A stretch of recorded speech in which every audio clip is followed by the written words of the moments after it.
سورہ کوثر، اس میں ہدایت کی بات یہ ملی کہ نبی کریم صلی اللہ علیہ وسلم یا آپ کی لائی ہوئی کسی چیز سے بغض و عداوت رکھنا بہت ہی خطرناک بات ہے۔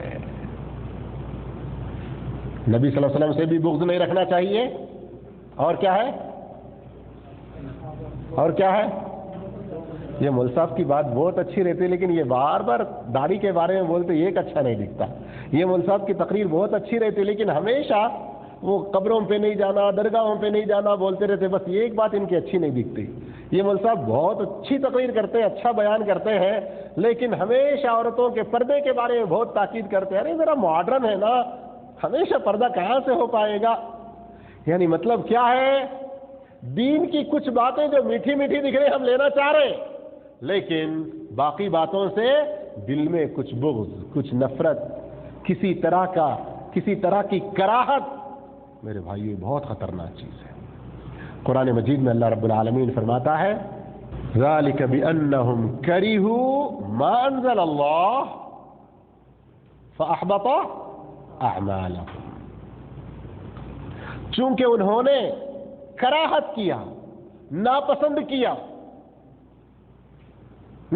کیا کس کو؟ اللہ کی اتاری ہوئی شریعت کو، اللہ کے اتارے ہوئے دین کے کچھ باتوں کو، تو اللہ نے کیا کیا؟ فَأَحْبَطَ أَعْمَالَهُمْ، ان کے سارے اعمال کو برباد کر دیا۔ کبھی کبھی یاد رکھیں، داڑھی کا ہم میں سے کچھ لوگ مذاق اڑاتے ہیں، ٹخنے سے کپڑا اوپر رکھنے کا مذاق اڑاتے ہیں، کبھی ہم میں سے کچھ لوگ ایک سے زیادہ شادی کرنے کا مذاق اڑاتے ہیں، ہم میں سے کچھ لوگ پردے کا مذاق اڑاتے ہیں، کبھی ہم میں سے کچھ لوگ مسواک کا مذاق اڑاتے ہیں۔ ایسا بھی دیکھا گیا کچھ لوگوں کو۔ یہ مذاق اڑانا ہماری زندگی بھر کے نمازوں کو، ہمارے روزوں کو، صلاۃ، صیام، حج، عمرہ، صدقات، تلاوت قرآن، بر الوالدین، یہ ساری نیکیوں کو برباد کر دے گا۔ اس لیے بہت چوکنا ہمیں رہنا چاہیے۔ اللہ ہم سب کو نیک توفیق عطا فرمائے۔